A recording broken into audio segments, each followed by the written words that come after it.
All right, welcome back, guys. Back nine. We are looking at Jared sitting 3 under the course par, and I am 2 under the course par, so still in good shape. Hole 10, we're looking at a big hyzer, but realistically, you just want to get in and out for your 3. Yeah, it's if you get the 2, it's definitely a bonus birdie, because towards the end you have a good chance of hitting a couple trees if you're throwing the hyzer. Right here, it looks like I am throwing the Athena. I just kind of threw it a little too high,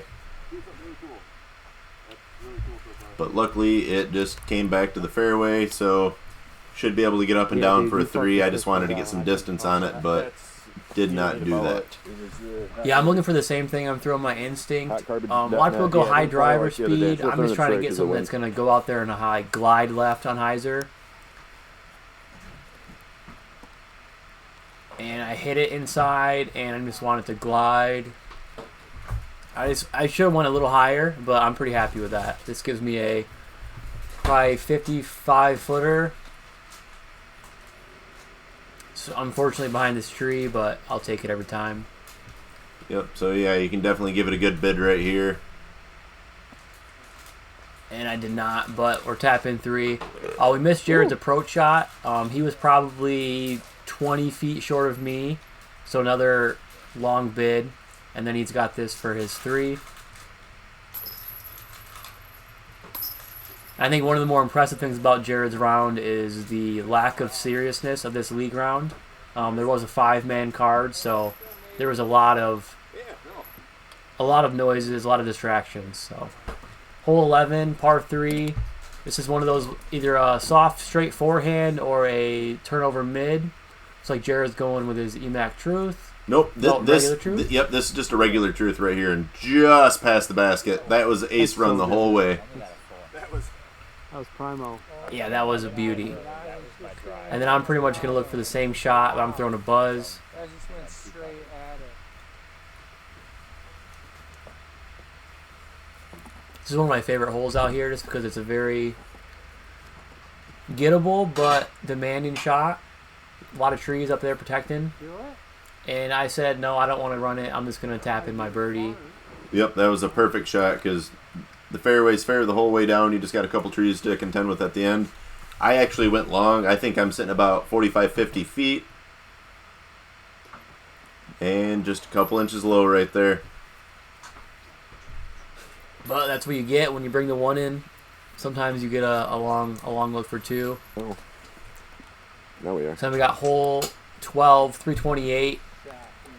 Most people will probably be throwing a forehand. I'm going my buzz again. There was a headwind, but I just kind of crank on it. It looks really bad, but then I get a pretty good kick and end up pin high somehow. So yeah, that was a pretty fortunate shot. You don't want to go right early because you want a straight shot that is turning, like has a late turn on this. And then right here, I believe I am throwing my EMAC Truth. So the hole before I threw a Truth, this is an EMAC Truth. So I threw a little high, but it's turning. And if you're going to do anything, it's not going to hurt if you fade out left. If you fade out left, you're going to have a more clear shot.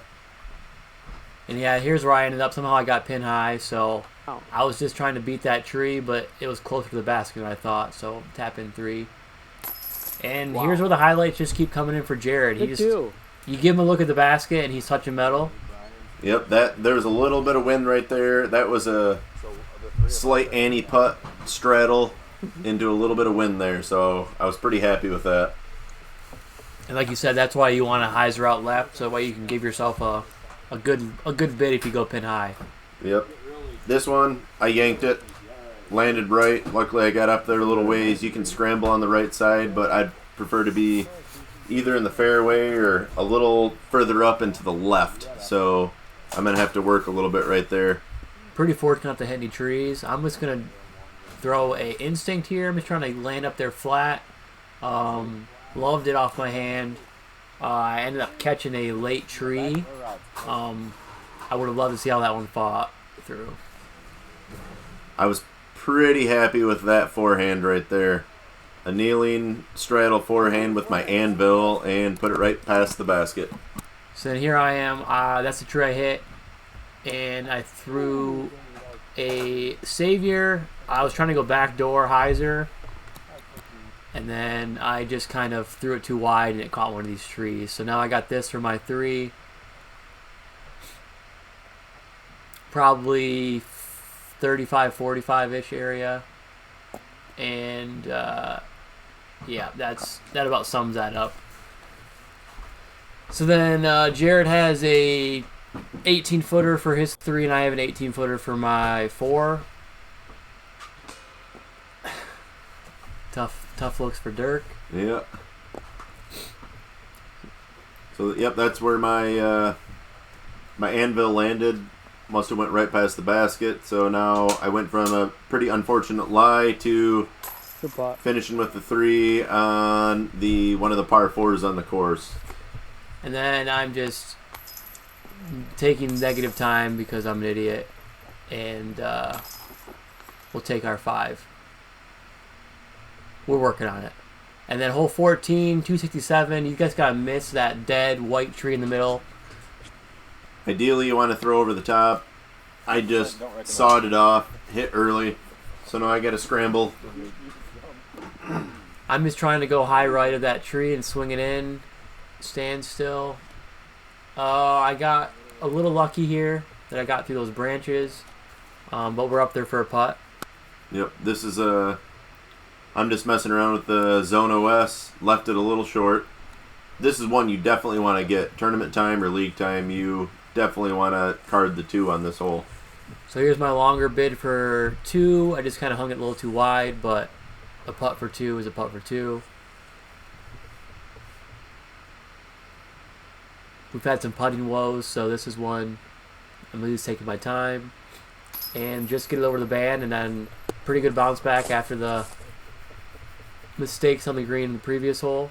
Yep, there's a little bit of wind going on right here. I think I was close to circle's edge. I think it was 28. Oh, yeah. That was really lucky. Hit the top and fell in. So I'll take my 3. Those are the kind of ones that go in, though, when you're going to have a great round. They just keep happening, which is what you need.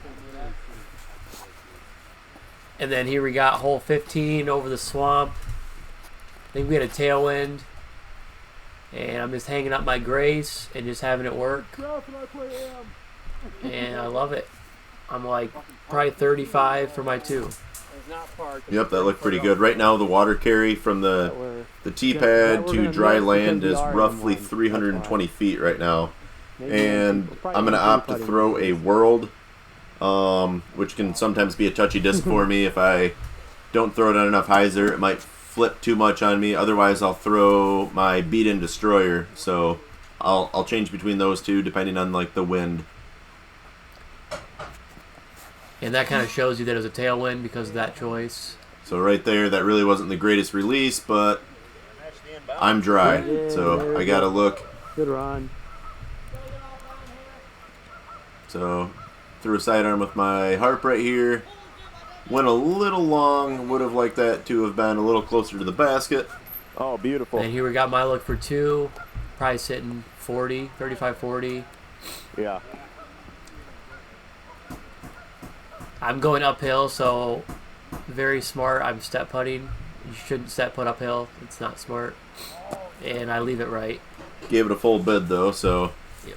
the wind. There's a little bit of wind right now, and I had about a 20-footer, so a little nervous with this putt. And the camera's not doing it justice, but it is a decent downhill slope there. So if he misses that on metal, he's probably going to be looking at best case like a 30-footer Yep. if he catches edge. So saved the 3 there, so I was pretty happy with that. I almost just lost an ankle, but we made it out. And I got this for my 3, probably 18, 15 feet. But like Jared said, there's a little wind. Yep, banged it.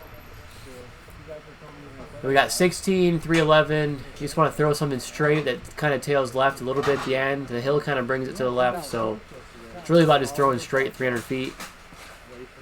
And I just get my buzz nose up. And I just wanted to get through that line of trees and not kick too hard. At this point, I just want to get my tap in 3. Yep. firm. Yeah, you just want to, yeah, like you said, throw Okay. something and then at the end let it finish left. You can throw mid-range. You can even throw putter if you want to, and sometimes I'll switch between mid-range and putter. It just depends on the day. Right here, EMAC Truth, and I just pulled it a little to the right. So same thing. I'm going to look to get my 3 here.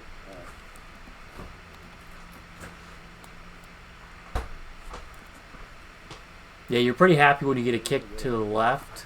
Jared put that one on a little bit too much hyzer. Yep, yeah, that was my harp. I should have threw something different, but I guess I'm getting a little bit of putting practice today. And then this is, I was a little too close. I was getting amped to like run it because everyone's saying run it. And luckily we didn't run it too hard and have a tap in for our 3.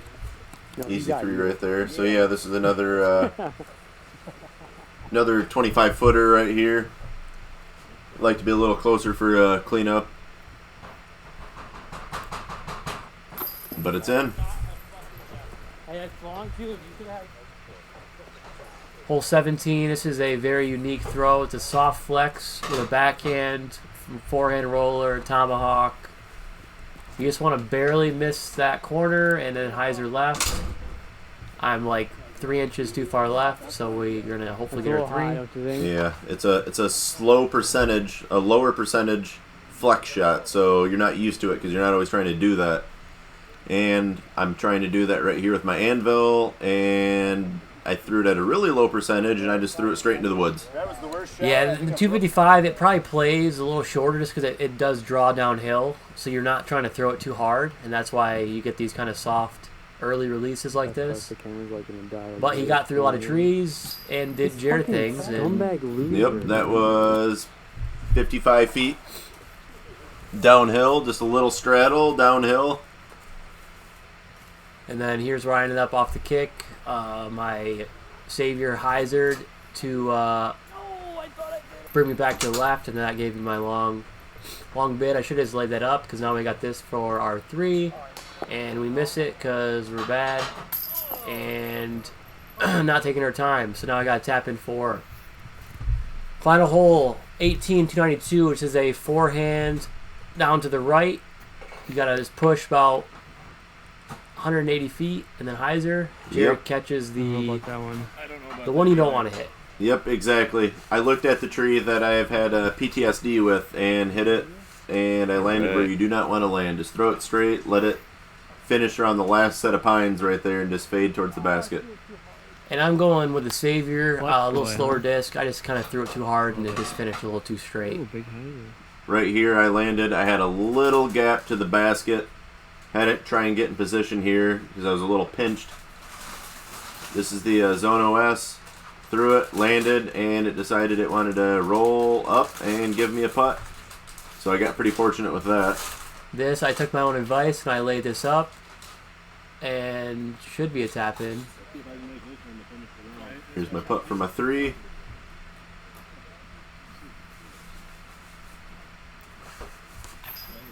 Good 3. And then due to lack of focus, I ended up missing that tap in. It's just that's the kind of the round I was having. But Jared, with his 49 hot round of the day at League, by a long shot because I was the second hot card, and he beat me by 6. So he was dominant That's that so day, good. and 8 birdies with 0 That bogeys. was primo. Yeah, it was a fun round, fun card, definitely with the other guys on the card, and yeah, was canning some long putts, so it was a fun day. So that was a PR for Jared, especially with the new long hole on hole 9. We're looking to continue these type of scores tomorrow or Saturday at Smash Bash. So thanks for watching, and congrats to Jared for new PR.